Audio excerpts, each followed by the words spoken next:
지난 2014년 7월 최경환 당시 경제부총리는 부동산 대출 규제인 LTV와 DTI를 대폭 완화했습니다. LTV는 담보인 주택가격 대비 대출금액 비율을, DTI는 소득 대비 대출금 비율을 의미합니다. 대출 비율이 높아지면서 기존보다 많이 빌릴 수 있게 됐습니다. 규제가 풀린 직후 가계부채는 급속도로 증가했습니다. 지난 1년 동안 늘어난 이 부채의 가계부채의 거의 대부분은 주택담보대출이라고 볼 수 있는 거죠.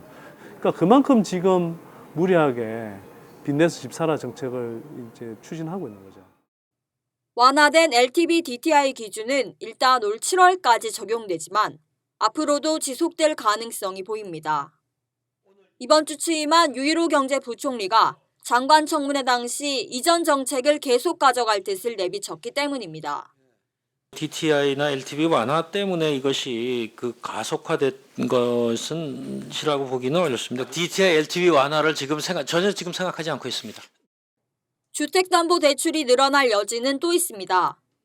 정부는 지난해 가계부채 관리 대책을 마련하면서 신규 분양이나 재개발 아파트 입주 예정자 전체를 대상으로 하는 집단대출을 예외로 뒀습니다. 전문가는 집단대출을 예외로 둔 것이 빚내서 집값을 떠받치는 것과 다름없다고 지적합니다. 집단대출은 거기에서 제외했거든요. 그러니까 사실 이제 여전히 미국발 금리 인상이 현실화됐고 또 가계부채가 너무 폭증한 상태인데도 여전히 이제 빚내서 집값을 떠받치는 이 기조를 포기를 못하고 있는 거죠. 그게 미래에 남아서 어정쩡하게 지금 대책을 내놓은 거죠. 정부가 내놓은 가계부채 대책이 오히려 저신용, 저소득 계층의 가계부채 문제를 심화시킬 수 있다는 지적도 나옵니다. 은행에서 대출을 받을 수 있는 자격심사 기준이 강화되기 때문에 신용이 낮은 이들은 제도권 밖으로 밀려날 수밖에 없습니다. 아마 지금 정부가 하는 정책은 시장에 있어서 오히려 제2금융권 먹어 살려주는 거 아닌가, 저는 이렇게까지 의심을 하고 있습니다. 보험회사 갈 수밖에 없고 저축은행으로 갈 수밖에 없는, 내몰려서 갈 수밖에 없는 이유는 더 비싸도 왜? 대출금을 더 받기 위해서 내몰릴 수 있다, 이 말씀을 좀 드리는 것들인 거고요. 그래서 차라리 여신선진금융화 방안 이거는 그냥 깨끗이 포기하시고 LTV하고 DTI를 원상 회복시켜가지고 통제를 하는 게 오히려 낫다, 이렇게 말씀을 드리겠습니다.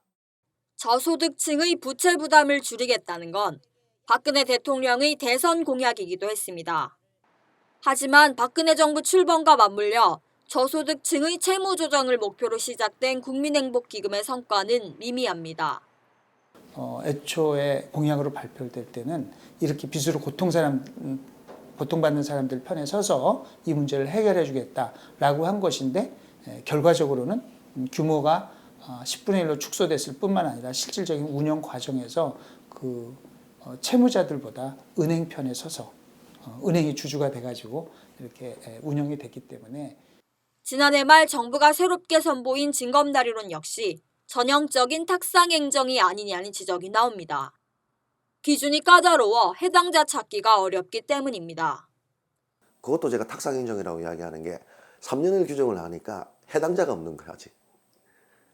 그래서 은행에다가 있는 사람들한테 물어보니까 징검다리론 대출을 받을 수 있는 경우가 있냐면 10명 중에 1명 정도 될까 말까 하다고, 서민들의 불만들이 많다 보니까 관리를 하면서 그다음에 선거철이 다가오니까 뭔가 정책적으로 내세우기 위해서 포퓰리즘 형식으로 만들긴 만들었는데 그게 한데 와닿지가 않는. 그러니까 지금 지난 13일 박근혜 대통령은 신년 기자회견에서 가계부채 대책에 대한 질문에 개선됐다고 답했습니다. 그 전체 가계 부채 규모는 늘었지만 그 어떤 질적인 구조는 좀 획기적으로 많이 이렇게 좋아졌습니다. 무슨 말씀이냐 하면 우리가 꾸준히 고정금리로 바꾸고 또 분할 상환 대출을 하는 걸로 이렇게 그 비중을 계속 늘려갔기 때문에 이 내용 질적인 면에서는 개선이 돼 왔다.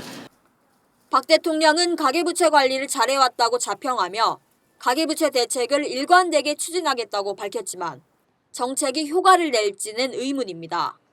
국민TV 뉴스 도혜민입니다.